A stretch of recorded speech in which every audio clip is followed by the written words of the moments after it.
Oh, yeah. MMA.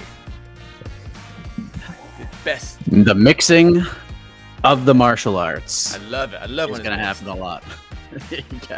It's got to be mixed. There's a lot going on today, and we're getting it started right now with the UFC Vegas 48 People's Pre-Fight Show. It is your show, which means you are going to get us ready for this full day of fight cards. We got UFC Vegas 48, we got Bellator 274, we got Knucklemania 2 for BKFC, and for those of you who are excited about this, let us know about your excitement levels, because you're going to be asking the questions, you're going to be giving your thoughts, and we're going to respond to those. So thank you for joining us. I am Mike Heck. Joining me, Casey Leydon, pulling double duty, co-hosting, and on the ones and twos. That's me. Just playing this jam. So if you guys got, what do you want to talk about? Head to the live chat, type in your questions, type in your comments. We will pull them up on screen and we will discuss them. Now, I understand this is not the greatest card of all time for the UFC, but there's some pretty good fights here, and maybe there's a certain fight you like better than others, and you can let us know what those are in the chat if you want to. I mean, whatever you want to talk about, MMA related, or just throw it in there. The show is for this show in particular is for the UFC card, but as a whole day of combat sports, it's a fun day. It's gonna be fun. It may not be just, there's a lot, but if you take the top 5-6 fights after the whole day ends, I guarantee it's gonna be a quality night of combat sports. Maybe a lot of combat sports, but I think if you condense it, pick the right parts, it'll be fine. Just so everyone chill, just chill. There will be a little something for everybody. That is for damn sure with these three cards. So, comment. Oh, hello. All right, here we go. We are live. We are live. Let's get right to it. Okay, we have Dana White's burner account right here. Stop saying it's a bad card before it happens. It's not the best card on paper. It isn't. Even AK wasn't. I tried to sell it as best as I could.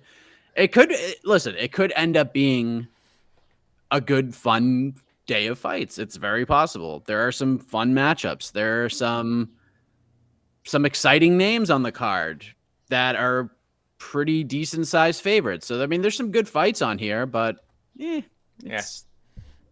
seen better. This isn't the weekend where you call your new coworker and goes, "Oh, you've never seen UFC? Come over this weekend. You got to check this." It's not. Save it for next weekend or something. But this is the grandma. The movie Grandma's Boy. You ever see Grandma's Boy? No, but the Adam Sandler produced flick. I remember the name. That's about it.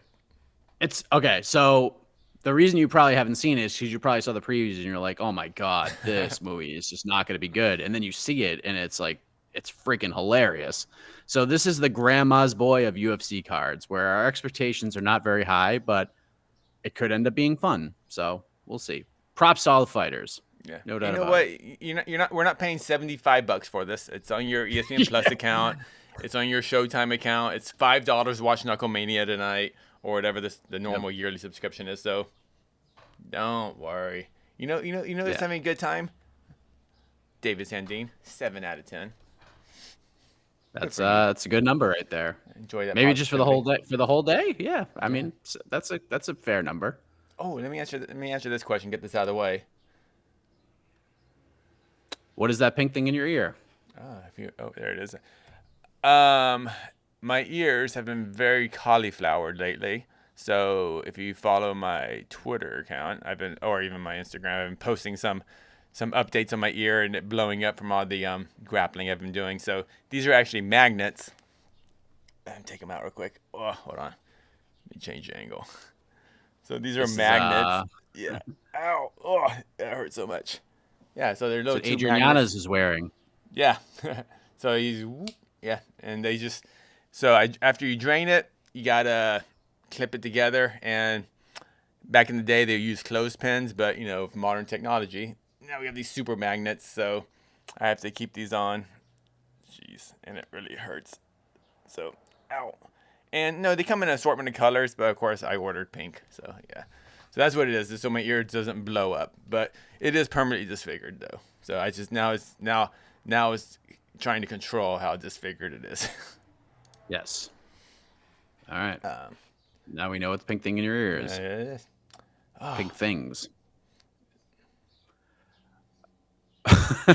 See, we were getting both sides. Listen, there's some good fights on here. Like Joaquin Buckley versus Abdul Razak Al Hassan is going to be ridiculous. That's going to be ridiculous. We got Parker Porter on the card. He's always fun. Main event's not bad. It's not tremendous, but it's not bad. Like we had it. When you think about the card and what it once was, like we were supposed to get Rafael dos Anjos versus Rafael Fiziev in the main event for this card. And if that was at the top of the bill, yeah, it's a better looking card. That's a really good fight. We're going to see it in a couple of weeks, but would have been a great spot to have it tonight. No, I don't remember this. I don't remember this. According to Typology, Romanov versus Latifi was supposed to be on this card. I forgot about that. That's true. So that's freaking Romanov. So yeah, it's a card, people. And you know what? Watching paint. My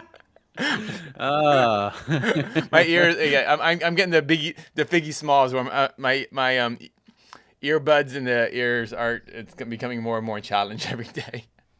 Look, we got David Onama on the card. Gabriel Benitez is always fun, so that should be a good scrap. Chaz Skelly. The retirement fight supposed to be his retirement fight.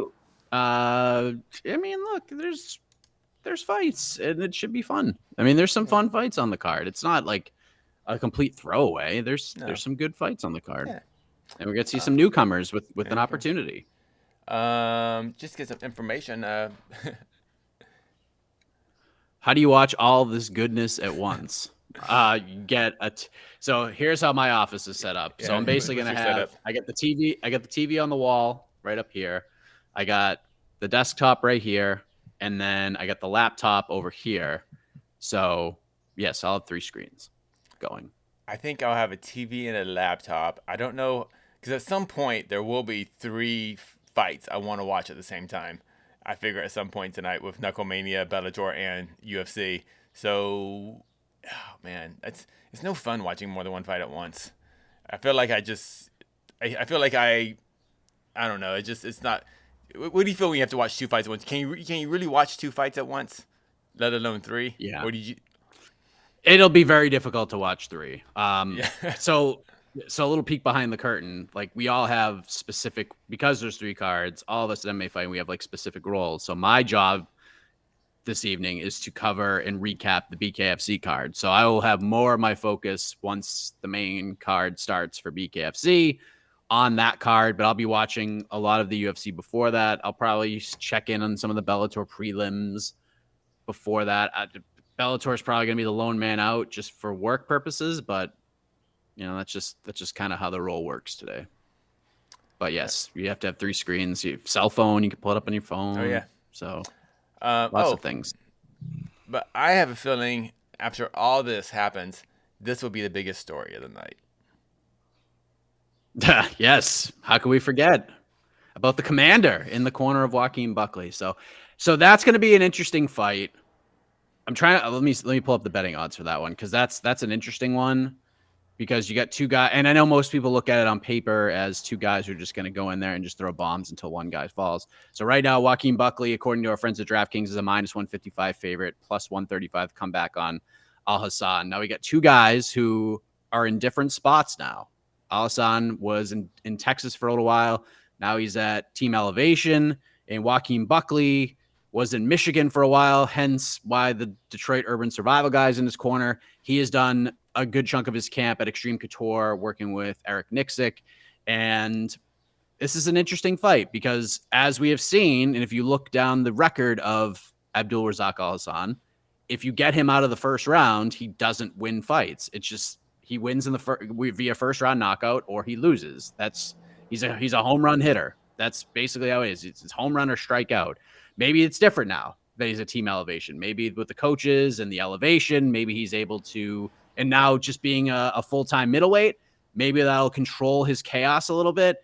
Buckley, I expect the first round to be, I don't know, I'm not going to say boring, but if I'm Joaquin Buckley, if I'm Eric Nixick, and I'm sure they're talking about this, Joaquin Buckley's going to need to slow this one down in the first round because statistically speaking and historically speaking, you get Alessandro out of the first round, you get a very good chance. You have a very good chance to win the fight.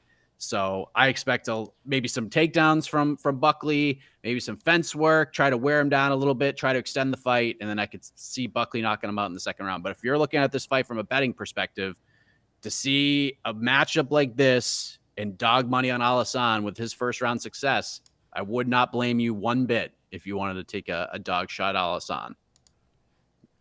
I like it. Mathis Anderson, is the Bellator main event the best fight skill-wise? I think so. I think that's a absolute, yeah. Logan Storley is just one heck of a prospect. What is his age? What's 29, I think. 29. All right, so he's kind of he's in that kind of prime right now. Yeah, big fight for Logan Storley. I think Neiman Gracie is awesome. I think he's getting much more well-rounded. I think he's obviously an A++ grappler and a very competent striker now. He just came off a win. I remember he came off a win off with elbows, standing elbows. His last fight out against Mark Niminger. So it's gonna be a super exciting fight. It was a very good win, and I like the fight a lot. Yeah, there's no trash talk. There's no real, I don't know, just there's no bad blood. It's just like Jose says, just two very high level martial artists who are going to compete tonight in a cage. And from a pure martial arts standpoint, not drama or trash talk, without a doubt, to me that main event is the best fight on paper of the weekend. But obviously, Buckley Hassan should be just nuts, and got his corner man. So. But yeah, and you know what? You may, for those who don't know this, I found out last night that Mike Perry versus Julian Lane is no longer the main event for Knucklemania 2. Is the co-main event. The main event is the lightweight title fight between Luis Palomino and Martin Brown. So that's the new main event, and that fight's going to be bananas. So at the end, that might end up being like the most entertaining fight of them all. But skill set wise and the mixing of the martial arts, yeah, I would say the Bellator main event is the best. But that's why the fights have to happen. We'll see. I mean, dude, I'm just looking at Knucklemania card. The top 4 fights I think are going to be fantastic. The championship fight, Perry Lane, Chad Mendes' freaking BKFC debut at 155 pounds when he looks freaking jacked. And then I think an awesome is it a rematch between Hart and Ferreira? Right, it's a rematch. Yes. Right? Yeah. Yeah. Christine Ferreira. And I think Christian Ferreira is like, she's one mean lady. Like, I like the way she fights. She's fighting Invicta. God dang it. Earbuds. Britain likes the firefight, but she's getting a little more technical with each of these fights. So yeah, that should be a lot of fun. The first fight ended kind of controversially because the doctor stopped it due to some cuts that most people, if you go back and watch that fight at BKFC 5, you probably think, they probably could have let that one go on a little longer, but classic, girl stoppage, Yeah. But okay. Let me see. Hold on a second. We already answered. Yeah, I take this question. We already answered the first part, but let's go to the other questions. Does this stunt combined with Mike Perry's antics lead you to believe the corner isn't as important as previously thought? I mean, as long as like the Perry thing was different because he had his girlfriend in his corner. I believe she was the only one in his corner for the Mickey Gall fight. That's weird. I mean, as long as you got if Eric Nixick is in Joaquin Buckley's corner and the guy's just there, just kind of hanging out and just there is moral support, I don't think it makes too much of a difference. As long as you got your lead voice that's going to be in there and saying what you need to hear, that's fine. Yeah, I think the Perry thing is a little bit different. I asked Perry about that in our interview, if who is going to be in his corner, and the girlfriend will not be in his corner. At least it wasn't when I talked to him. So I think this is going to be an interesting storyline after tonight. If Chad Mendes does well tonight, does he ever find his way back to the UFC? Okay, so it was a long time ago, and I don't know if you were on for that. I think you did produce that interview. Yeah. So it was like 2 or 3 days after Chad Mendes signed with BKFC. I spoke with him, and the UFC basically allowed him to do this. They said, okay, you want to do this. And Chad Mendes was very vocal back then. And I believe he's done some interviews since then that have said pretty much the same thing, that until his contract is restructured and he's making the money that he feels as he deserves, because BKFC is probably paying him extremely well and probably way better than the UFC is, then he has no reason to fight for the UFC. Guy has money. He's not fighting BKFC because he needs the money. He's doing this to just try it. And it's just the competitive nature that is Chad Mendes that is allowing him to do this. So he's going to do it. He said in other interviews, he's either going to love it or hate it. And yeah, until the UFC restructures the contract that he currently has to his favor, I don't think we're going to see him fight again. And as you know, and as we all know that are all hearing the sound of my voice, there's a very small chance that that happens. So I would say very unlikely we see Chad Mendes fight in the UFC again. Yeah, I would agree. Yeah. I nothing against his opponent, but hoping Chad Mendes does well, and then we could have some pretty awesome Chad Mendes. Luis Palomino. That's 55, right? 55. That's a lightweight fight. Yeah. So if Chad Mendes wins, who knows? He could be fighting for the belt next week. I mean, next event. So maybe. All right. What we got here?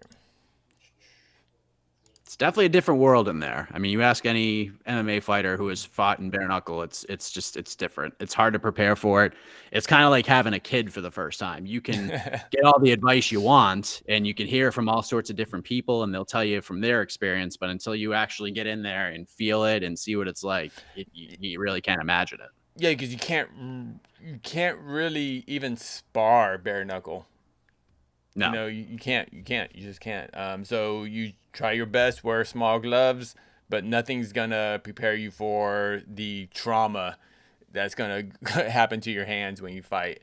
And even defensively, like when you know just sparring with big boxing gloves, sparring with MMA gloves, and sparring bare knuckle, like their defense becomes completely different each step, because obviously when you bare knuckle, the hands are even smaller, so they can even find more holes in your guard.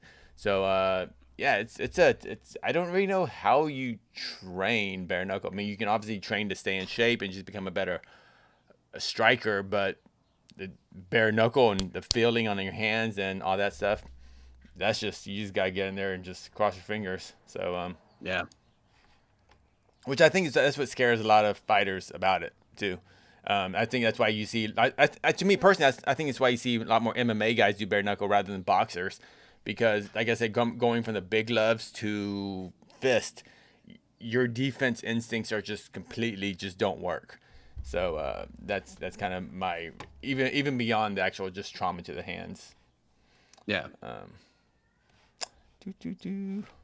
But we'll see. He's a big favorite, so most people. I don't know what that was.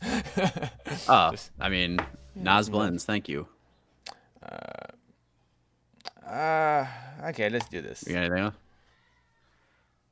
Main card. Is the Bellator main card better on paper than the UFC main card? Okay, so let's compare and contrast. I think the Bellator main event competitively is better. I think the UFC main event will be more exciting.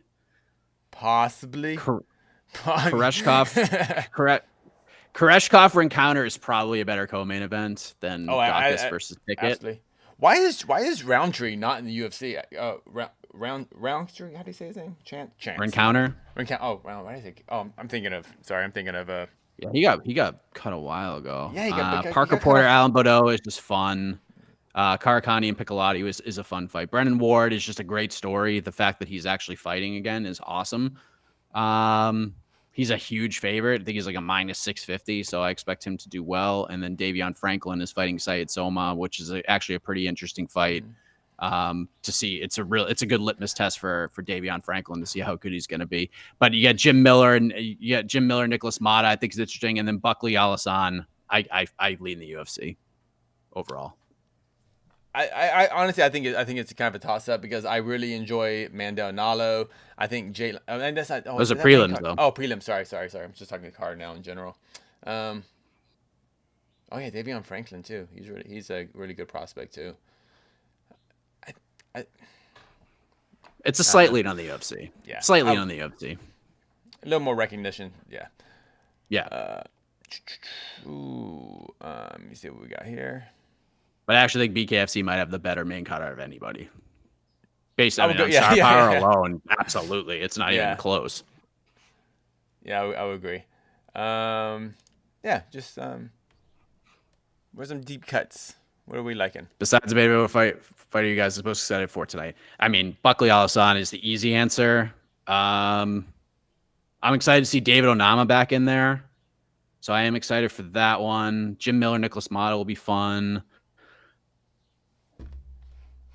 Mario Bautista, Jay Perrin fight, just because, I mean, I've followed and covered Jay Perrin for almost my entire career. So to see him get his shot will be pretty cool. And, you know, Jay's one of those guys. Jay was already preparing for a fight. So it's not like this kid rolled off the couch and is fighting Mario Bautista. He was getting ready for a title defense for CES against a pretty damn good opponent in Ajisha Jim. So Jay's been in camp and getting ready for a fight. So, I mean, yeah, that's an interesting one. I mean, there's just some names. There's a lot more names, and Chaz Skelly. I mean, there's something for everybody. I'll go Buckley Alasane's the easy answer, but I'm excited to see David Onama back against Benitez. That's probably that's the one I'm looking at. Yeah. I'm gonna go to the Bellator card, and I'm gonna actually talk about some of the prelims I like a lot. I think Mandel Nalo is awesome to watch. That's a good fight. Yeah, I don't know very much about Nick Brown, but looking at his record, he looks really dang good. So NyQuil, Nick NyQuil Brown. I think is NyQuil the favorite? Nope. -165 for Nalo. It's a close fight. It's a good fight. Yeah. And actually, the two fights before that, I think Jalen Bates is an amazing bantamweight prospect. He's only 4-0, but everything about him looks awesome. And it looks like they're kind of giving him a proper step up in competition, a 6-4 kind of regional fighter. Aviv Gonzalez, Mr. I'll heel hook you in 10 seconds. He's putting his undefeated record on the line again. And you know what? I'm a fan. I like Justine Kish and Deanna Bennett. I think they're two kind of flyweights that they never kind of break that. They kind of hit a ceiling, but I think they're both really good flyweights, and I'm kind of excited to watch that fight. And I've always kind of been a fan of Justine Kish. I think I've seen some of her Muay Thai fights, and I've seen her train actually, and she just looks awesome on pads, and like just hitting doing mitt work, and I've never got to see that in the fight, so I don't think Deanna Bennett's the person to kind of bring out the most exciting fight from Kish, but I just think that's a quality flyweight fight, and yeah. I like the Bates matchup. I think it's a good booking. DCL's looked good in his last 4 fights. I know he got stopped like 3 fights ago maybe, but I was there when he fought Mike Kimball, and Mike Kimball was like, I don't know, he was he was a gigantic underdog, and DCL pounded him out in the first round. That was a huge win for him, and he hasn't been back since, which I thought was kind of surprising, but he had a good knockout win in his last fight. So yeah, he's been in these spots before to try to play spoiler, and I think Jalen Bates is super legit. So I mean, they're giving him the AJ McKee treatment because he is AJ McKee's teammate, and they're going to build him up the right way. And the way he fights, not the way he fights, but kind of just the dominance and him being so young, and just his low attitude. I like it, and just you get a good feeling about Jalen Bates. He's one of those guys when I'm assuming when Coker met him, Coker's like, oh, there's something with this kid. You know, as long as he can win, he's going to be good. So I like it. Yeah, I liked what I saw from his first fight. Another comment. Oh yeah, I don't know. What do you know about David Onama? I don't know very much about him. So David Onama he's one of the Glory MMA guys. He's been on the Missouri regional scene for a while, just knocking fools out like crazy. And then obviously you saw his UFC debut. They brought him in on less than a week's notice to fight Mason Jones, and they had one of the best fights. Just an incredible fight. So and that was at 155. So David is just he's a murderer, man, and he's only going to get better. That was his first loss. He won his first 8 fights, but before that, first round knockout. Fight for that, second round TKO. For that, third round submission. Before that, first round knockout, second round submission, first round submission, second round knockout. This guy finishes fights. He's never in a boring fight. He's good. He's someone to definitely keep an eye on. And now that he's at this stage, I think, yeah, I see a lot of good things for him. I like this matchup. I think he wins. I don't know if he gets a finish. I predicted that he does get a finish, just because Benitez, he's taking a little bit of a beating in his last few fights. So I think that wear and tear is starting to catch up with him. But still, those kicks of Benitez start landing, man, could change things up. But I like David Onama a lot. He's got a high ceiling, so I expect him to do well tonight. All right. It's kind of a negative question, but it needs to be talked about. I mean, there's a chance. It depends on how he loses. I agree. I know Jose kind of talked about this on the preview show, but I think it depends on how it goes. Like what I expect this fight to be is Jamahal Hill's going to land a big shot, and then Johnny Walker is just going to go bananas, and they're just going to swing, and then Hill's going to clip him and win the fight. So I think if it's a boring fight, like if Hill just goes out there and just runs his ass over, there's a chance. If it's not that compelling of a fight and it's boring and he loses, yeah, there's a chance.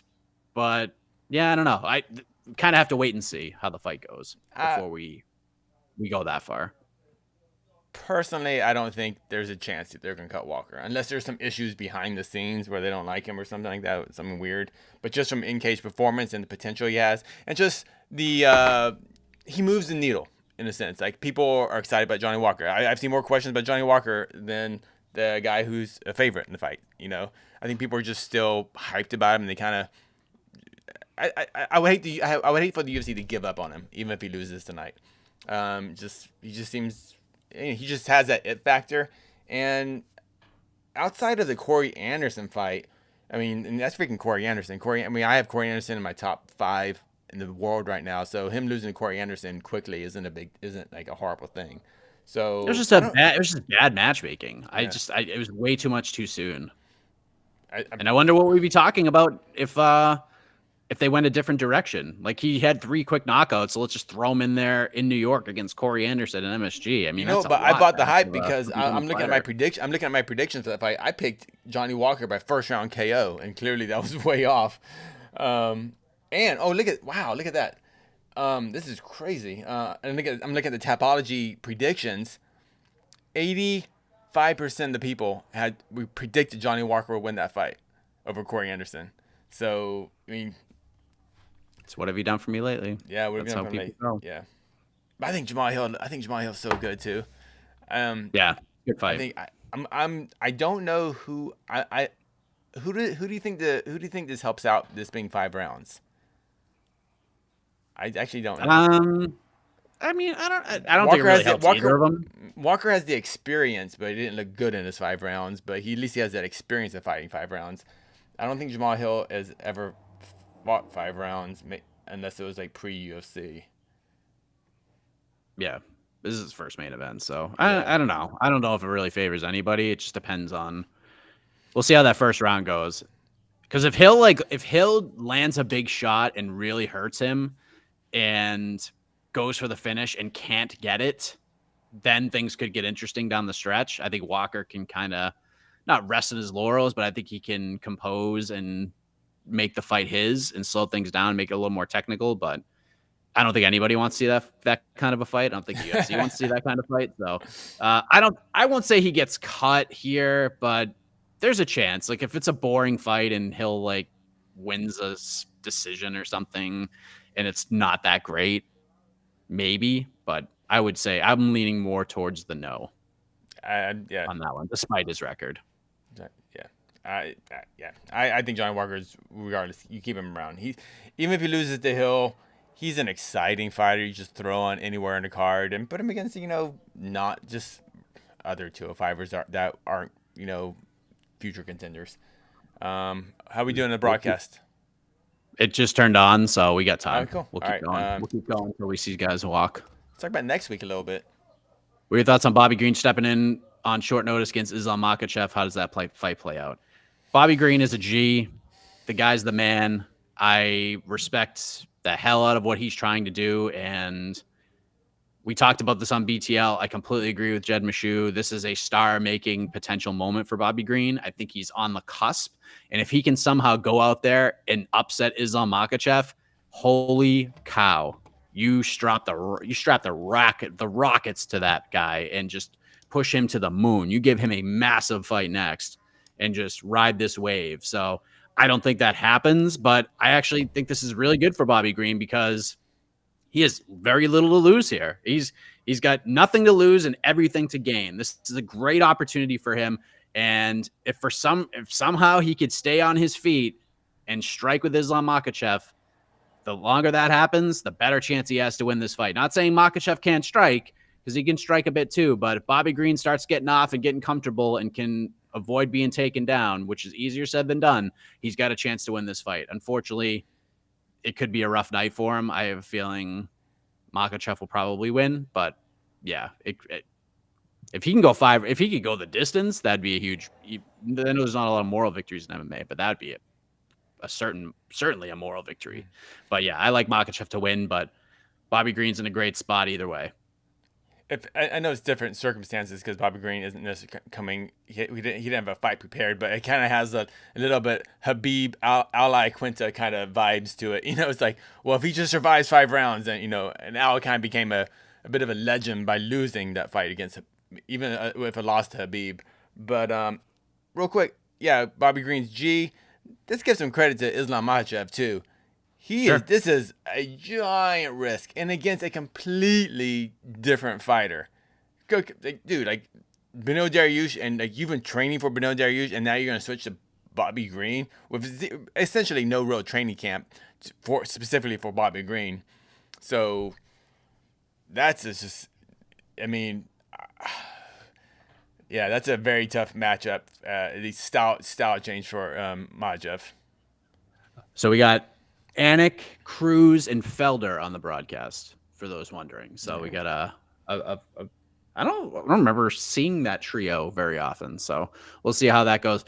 The one thing I am curious about this fight is how this affects Islam Makhachev's run to the title, because him fighting Beneil Dariush, everybody knew it's a number 1 contender fight. Beneil Dariush wins, his next fight's for the belt. If Islam Makhachev beats Beneil Dariush, his next fight's for the belt.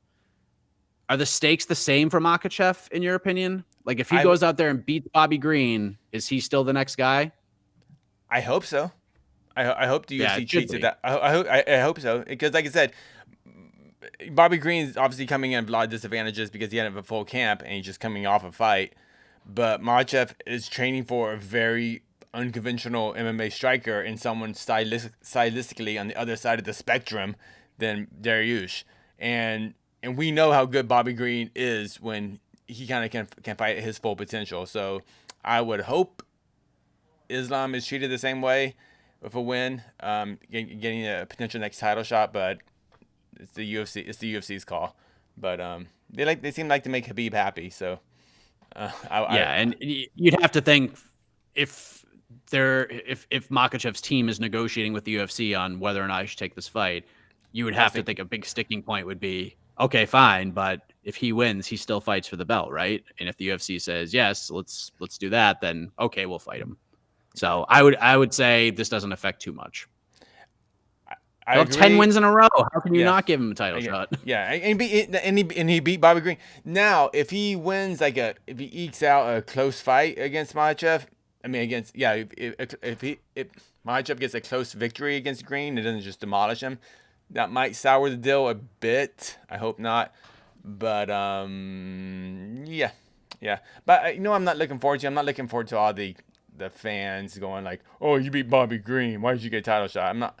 because you know I don't think anybody's saying that right now. I think I don't think anybody's saying that about Bobby Green right now. I think Bobby.